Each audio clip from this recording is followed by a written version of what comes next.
In the slum shadows of Makoko, Lagos, water lapped under wooden stilt homes like whispered warnings. Inside a single-room shack balanced over brackish tides, twin infants screamed with all the helplessness of the abandoned.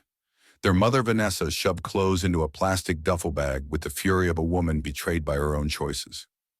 Her lips curled, jaw clenched, every movement violent. Her eyes, once soft with love, had hardened into glass. And David, her husband, stood in the doorway, cradling Ethan and Elijah against his bare chest.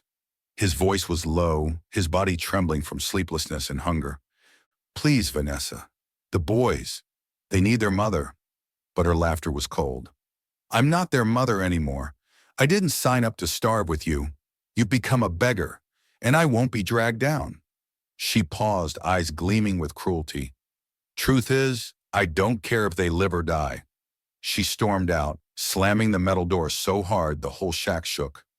Silence followed, except for the cries of the babies, the creaking of the floorboards, and David's soft whispers. "You're all I've got now, but you'll never be alone. Not as long as I breathe." He pressed his forehead against theirs, and in that moment, a vow was born, not loud or dramatic, but forged in the kind of silence only despair can make sacred. By dawn, Lagos had awakened in chaos. Molu buses roared past, traders argued over pepper prices, and street hawkers shouted through traffic jams like town criers. David strapped Elijah to his chest with a faded wrapper and tucked Ethan onto his back. Then he borrowed a rusting wheelbarrow from a neighbor and pushed it into the madness of Owelegba Market. He lifted crates, hauled yams, stacked bundles of smoked fish. Each movement was agony, not just for his tired muscles, but for the babies who whimpered with each jolt.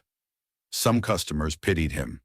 One elderly woman placed 1,000 naira in his hand, whispering, "You're doing the Lord's work." Others mocked.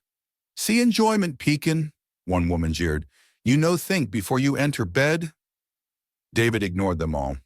By dusk, his hands were blistered, his back drenched in sweat, but he had enough for baby formula and paracetamol for Elijah's fever. That night, he rocked them to sleep on a raffia mat. His voice cracked from dryness as he hummed a lullaby. "You'll grow strong, my boys, stronger than this city ever imagined." The next Monday, just as the sun spilled over Third Mainland Bridge, David prepared to head out when someone knocked. It was Mama Toke, the widow next door who sold a car at the junction. "Give me those boys today," she said softly. "Let me care for them. They're too small for this sun." David hesitated. "I know they're your heart," she added, "but they need shade. Let me be their shade." He gave her the twins, hands trembling. That day he worked faster, lighter, unburdened but not free. Every hour he glanced at the sky, whispering prayers. When he returned, he found Mama Toke cradling the twins, singing an old Yoruba lullaby. The boys giggled, full and clean. Tears welled in his eyes. "Thank you," was all he managed to say. From then on, she became their second mother. She rubbed shea butter on their legs, told them folk tales, and whispered prayers over their sleeping forms. In her arms, they flourished, and in David's chest, something long dead flickered again, hope. He knew now, the village may be broken, but some hearts still worked. By their teenage years, Ethan and Elijah had become legends on the streets of Surulere. Smart, humble, focused. They studied by kerosene light and sold roasted corn on weekends. Their father never missed a parent-teacher meeting, even when it meant missing meals. "Your life starts with books," he'd say, "but it can grow into anything." Whack came, jam followed. Ethan scored 331, Elijah 337. Both received admission to study medicine at Lagos State University. The evening they brought home their result slips, David stood in the narrow room staring. He touched the papers like sacred scrolls. "You've made it," he whispered. "You've outrun my limits." But that night, he sat alone, staring at the ceiling. He had no money, not even for registration. The fear suffocated him. He remembered Vanessa's words. "I don't care if they live or die." He clenched his fists.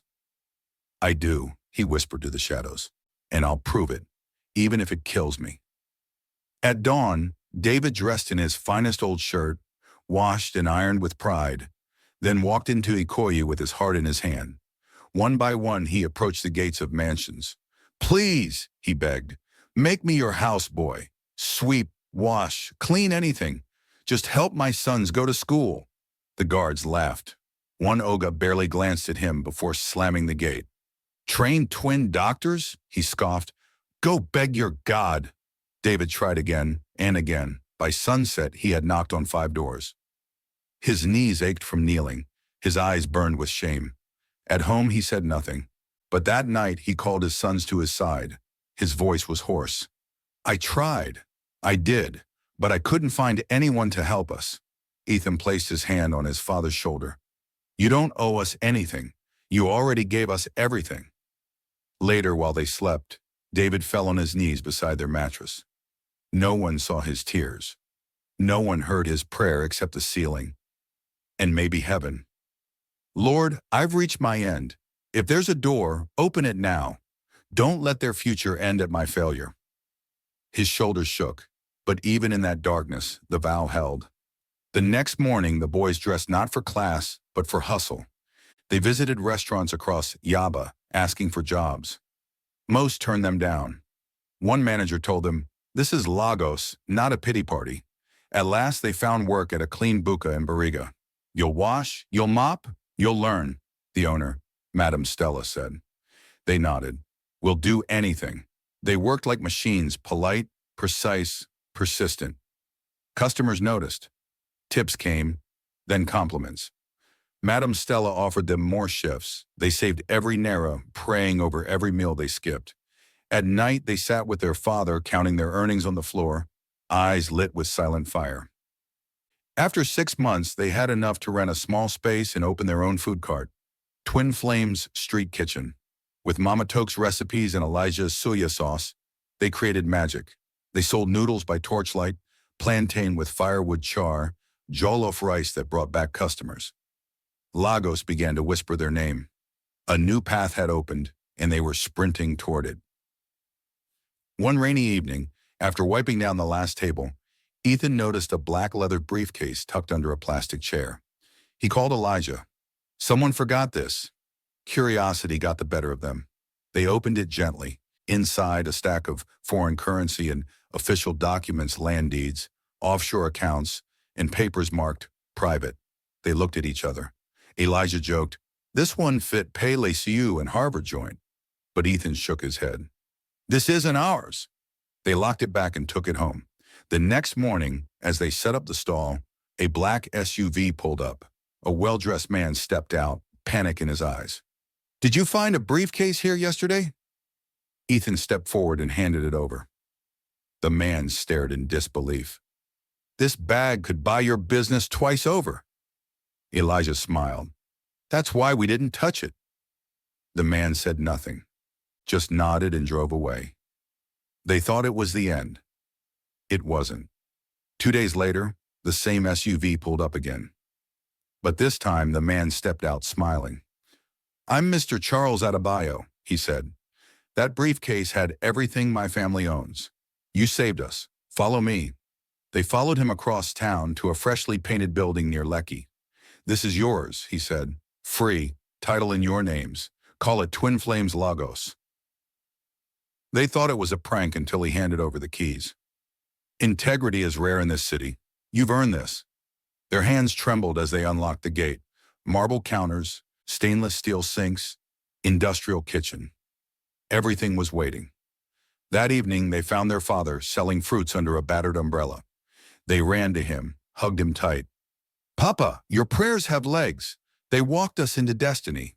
They took him to see the building. He stared at it for minutes. Then his knees buckled, and he whispered, "God, I see you." Twin Flames. Lagos opened with fireworks figuratively and literally.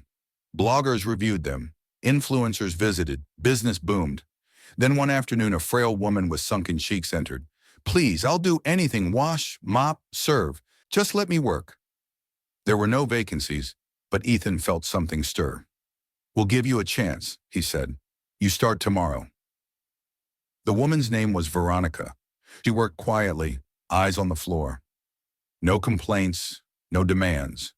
But one day their father visited and saw her in the kitchen. His face changed, his breath caught. He stepped out without a word.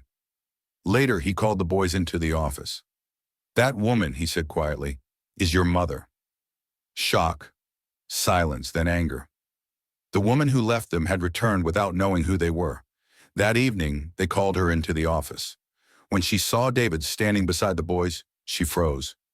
"These boys, they're—" Her voice cracked. "Yes," David replied. "The twins you walked away from." She dropped to her knees, sobbing. "Please, forgive me." Ethan's voice was steel. "You left us to die." Elijah added, "He carried us with his tears.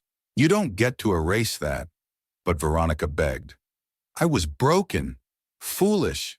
I thought money would heal me." David said nothing, just turned and left. That night, the twins stayed up talking. Anger, pain, confusion.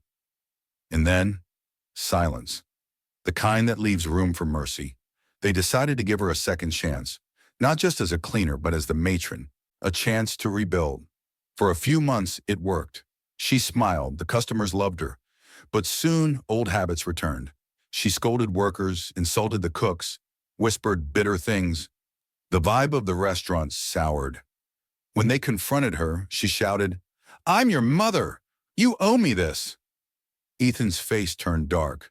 "We owe our lives to our father, not you." With heavy hearts, they let her go, but they still set her up with a small provision shop. "We don't hate you," Elijah said, "but we can't let you ruin what we've built." With Veronica gone, peace returned. Twin flames expanded branches in Ikeja, Aja, and even Port Harcourt. David no longer lifted crates. He sat on a patio in Gbagada, sipping chilled kunu, watching his sons build empires. He was no longer a barrow pusher. He was a king. One day, Ethan said, "Dad, we don't want to study medicine anymore. This business heals people too." Elijah nodded. "Our dream has changed, but our purpose hasn't." David smiled, eyes full of gratitude. "You chose your own fire, and it warmed the world." Eventually, love found them. They married on the same day. And that day, so did David, this time to Madame Toke, the woman who had rocked his sons when they cried like rain. The church was filled with joy, and the street knew peace. From Makoko to Lekki, the city whispered one story. There was once a man who stayed, and because he stayed, his sons soared. What's your take on this powerful story of love, sacrifice, and redemption? Do you think David made the right choices? We'd love to hear your thoughts in the comments below. If you enjoyed this story, don't forget to subscribe for more inspiring and emotional narratives like this. Your support keeps the stories going.